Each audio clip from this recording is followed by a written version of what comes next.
This is section 8.5, amortized loans. We're still going to continue to use the finance solver for this section. So in the homework, they'll ask you to use the table to find the monthly payments on this given loan, but you can use your finance solver for this. If you want to read through the table, some students like to use the table, but you don't have to. So the loan amount is $38,000. So where is that going to go? It's going to go in the present value. Our rate is 10%. And it says monthly payment. So that tells me that PCY is 12. So N is going to be 12 times 12 years. And they want you to find the payments. So payments is what we're going to solve for. So let's flip over here. Put all the information in.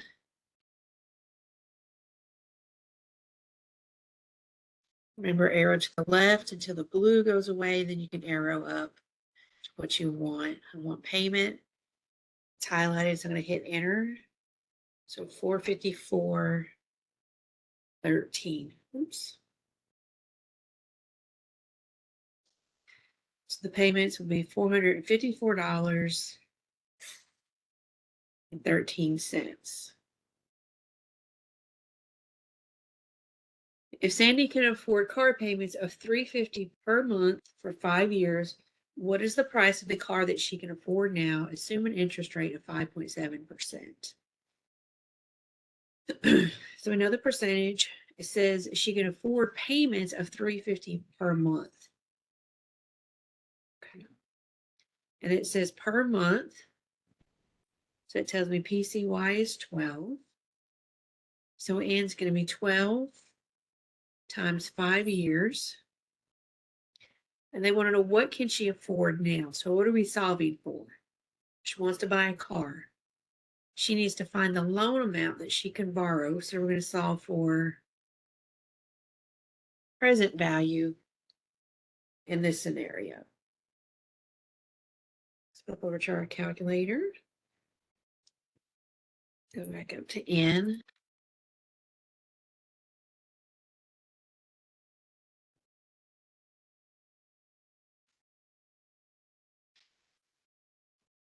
All right, my PCY is already 12. So I'm looking for present value. An arrow up there, hit enter. So $18,235.23.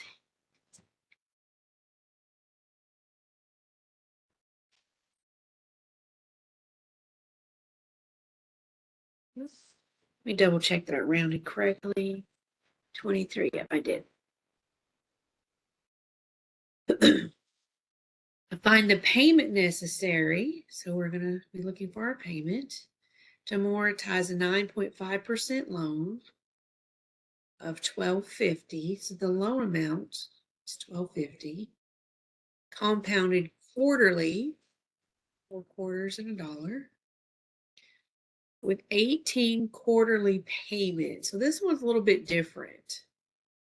This already tells you what N is, so it's going to be 18.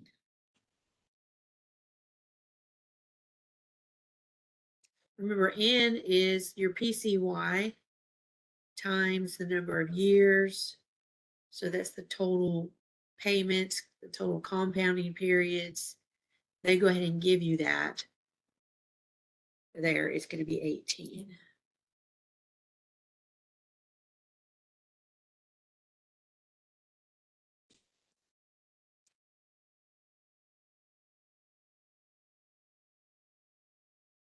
All right, and PCY is 4. So I hit 4, I arrow to the left till the blue goes away. I'm going to go up, not down. Oops. Arrow to the left, the blue goes away, go up to payment, hit enter. So $86.15.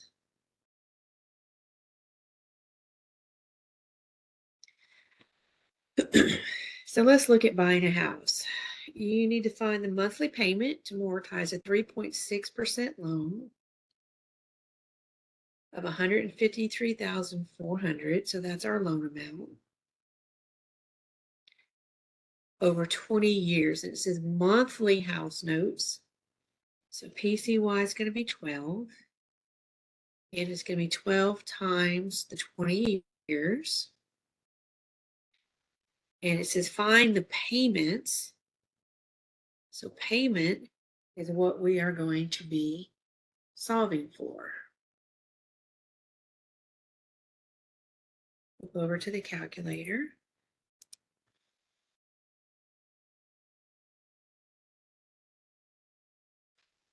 So this actually does work to calculate your house payments. If you want to figure it out, find a house. People generally do 20 or 30-year loans. PP. I believe I'm going to need to arrow up. Right, get this right. Someone may have caught that already. I just caught it.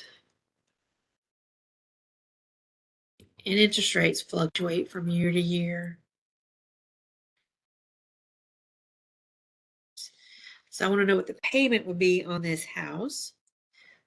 $897.56. Now, if you do use this to look to figure out what a house note would be, some other things to consider are insurance and taxes that would be added. Generally, people usually do an escrow account where that money is already added, so you may add a couple hundred or so on top of your payment to see what the actual what you would be sending the bank. All right, Fritz is buying a car that costs $21,800.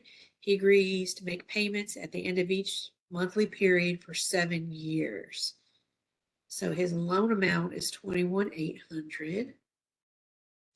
He pays 5% interest and it's compounded monthly. So that's 12. And he's doing that for 7 years. It's 12 times 7. What is the amount of each payment? Find the total amount of interest Fritz will pay. So we need to find the payments, what we need to find first. This is going to be a two-part question. Okay, so the first thing we're going to do is use the calculator to figure out what the monthly payment is.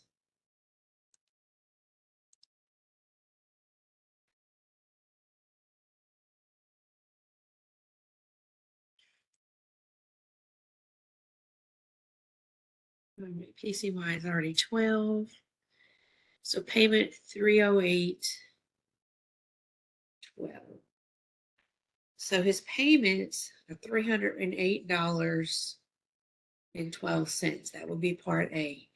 Part B is what is the interest that he's going to pay? So I'm going to flip over to the calculator, hit escape, and hit my calculator button. Oh, there we go. So we said the payments were, double check, 308.12. So those are his monthly payments. So it's times 12 times a year, times 7 for 7 years.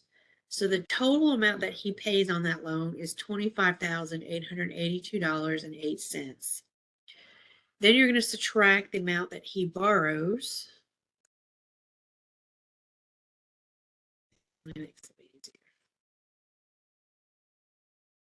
So we're going to subtract the amount that he borrowed, which is the $21,800. So the difference is $4,082.08. That's the interest that he pays on the loan.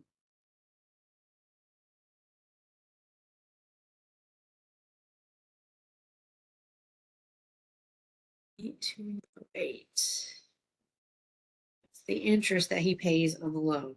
Again, we took his monthly payment, multiply it by 12 for 12 months in the year, multiply that by 7 because he's paying that for 7 years.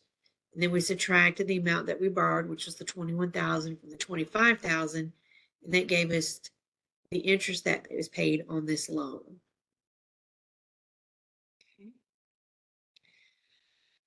Okay. we're going to complete an amortization schedule. So we have an annual interest rate, you have the payment, the amount paid on the interest, the balance, and so forth. So we're going to take the previous month's balance. The annual interest rate is 11.3%. So we're going to convert that to a decimal. We need to find the interest for 1 month. That's the annual interest rate. So we're going to divide that by 12. I'm not going to do this on the big calculator since it's just straightforward. I do it on my own handheld calculator. 27. So the interest is going to be $92.99. Now, with whatever this is, the one thing that doesn't change is the payment. For instance, with a house note, a car note, they stay the same. The payment stays the same. Now, of that $218.90, $92.99 is interest. Okay. So then we need to find how much is actually paid towards the balance of the loan. So we take the payment amount and subtract the interest. Put this in real quick.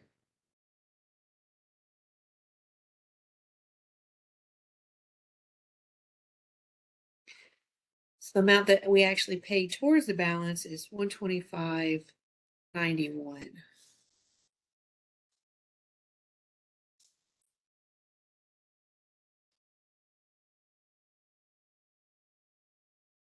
And then to find the new balance, we take the 987527, subtract the amount that's paid on the principal, that's the outstanding balance, and then find that difference.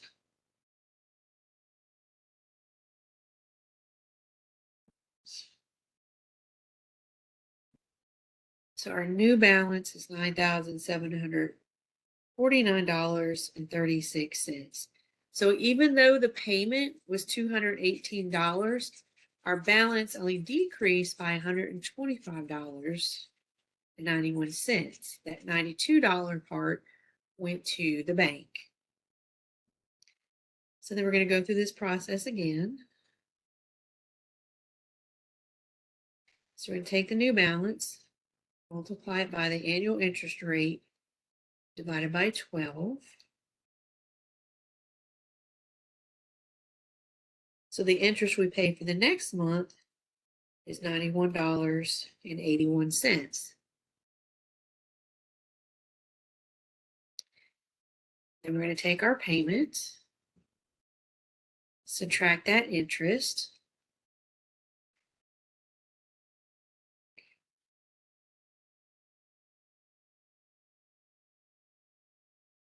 the amount that goes towards the actual balance of the loan is $127.09.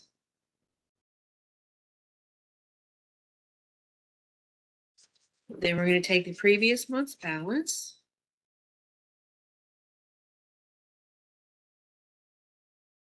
subtract the amount that's applied towards the principal.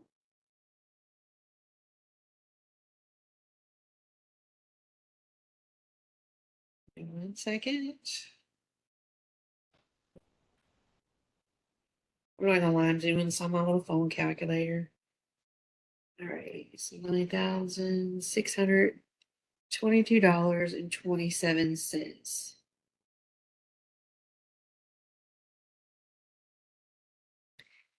For the third month, it's the same thing. We'll take that new balance we have, multiply it by our interest rate, which is annual. So we're going to divide that by 12 to get the monthly interest, which is $90.61.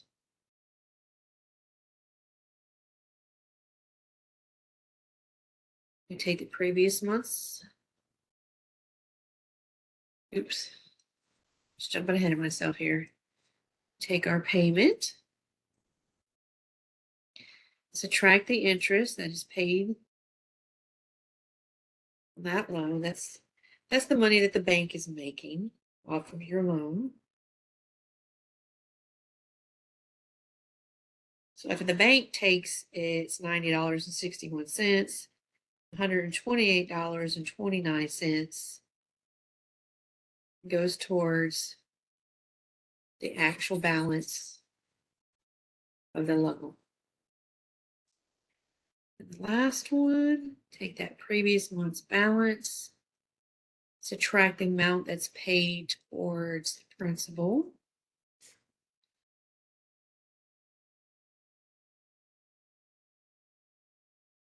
And our new balance, $9,493.98. And just make a note here. Look at the interest that's being paid, 94, 92, 91, 90. It's slowly going down, while the amount that's being paid on the principal, 124, 125, 127, 128, is slowly going up.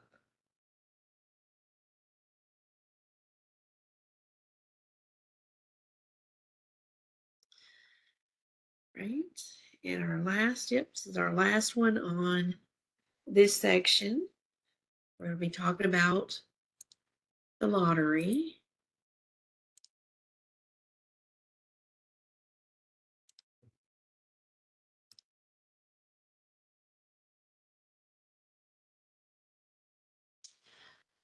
All right, so he's won a $9 million state lottery. He can take the prize as 25 yearly payments of $360,000 or a lump sum of $2.825 million, which is the better option. Assume an interest rate of 12%, you would need to find the present value. So your lump sum, 2.825.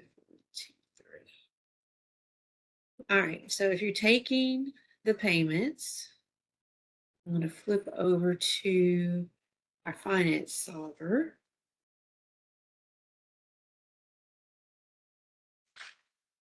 Right.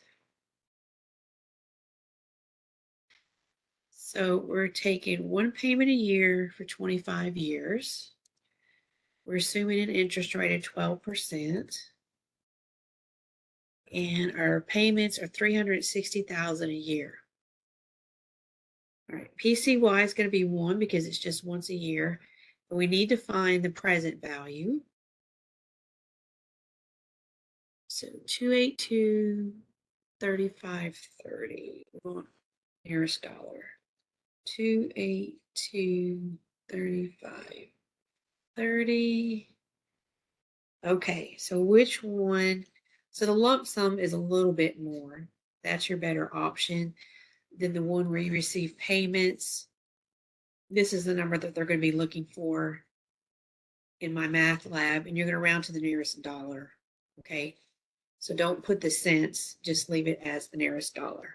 And that's it for section 8.5.